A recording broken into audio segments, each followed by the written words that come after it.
venu pour parler de la mort, comment ça va se passer au temps de Covid. C'était grave, c'était dur, c'était pas facile.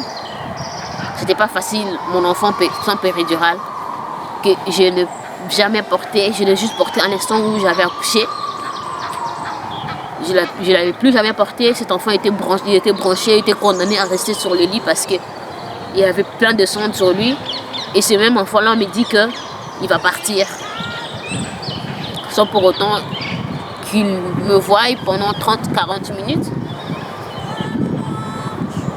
C'était horrible. Même à mon pire ennemi, je ne peux pas souhaiter de vivre ça. Je n'étais plus dans mon corps. J'avais l'impression que mon esprit était sorti à l'intérieur de moi. Je ne savais pas si je devais prier, si je devais pleurer, si je devais crier. Je voyais juste un petit bout d'enfant comme ça. On le faisait comme ça, il se faisait. Pendant qu'on le réanimait, mon esprit était sorti de mon corps.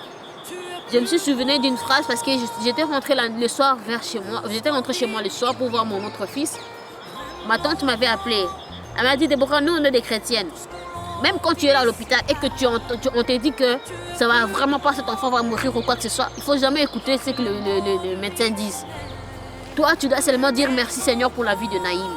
Même si tu vois que tu es en train de tomber, tu es en train de crouler ou l'enfant est en train de partir, tu dois dire merci Seigneur. Donc à l'instant où j'étais là dans la chambre, mon esprit est sorti.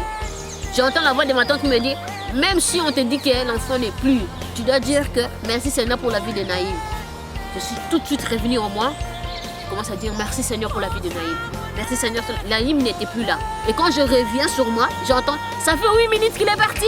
1, 2, 3, puis l'autre dit, oui mais 10, on arrête. L'autre elle continuait, donc elle ne voulait pas s'arrêter. Donc le médecin là, c'était un médecin qui était avec nous depuis le début. On lui dit, Carole, je ne sais pas, je pensais qu'elle s'appelait Carole. Carole, ça fait 10 minutes, c'est bon. Elle continue. Et moi je disais, merci Seigneur pour la vie de Naïm. Merci Seigneur pour la vie de Naïm. Donc je ne voulais même pas y croire que Naïm était parti. Moi je disais, merci Seigneur pour la vie de Naïm. J'ai tout de suite pris mon téléphone sur le lit. Je commence à filmer. J'ai dit Seigneur, merci pour la vie de Naïm. Tout ça, c'est des témoignages que je veux dire. Je veux dire aux gens comment Naïm était mort pendant 10 minutes, comment il est revenu sur terre.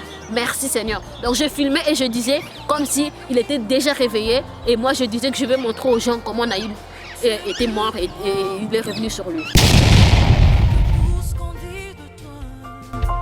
Tellement grand que tout ce qu'on l'on dit ici-bas, tu es plus grand que les mots.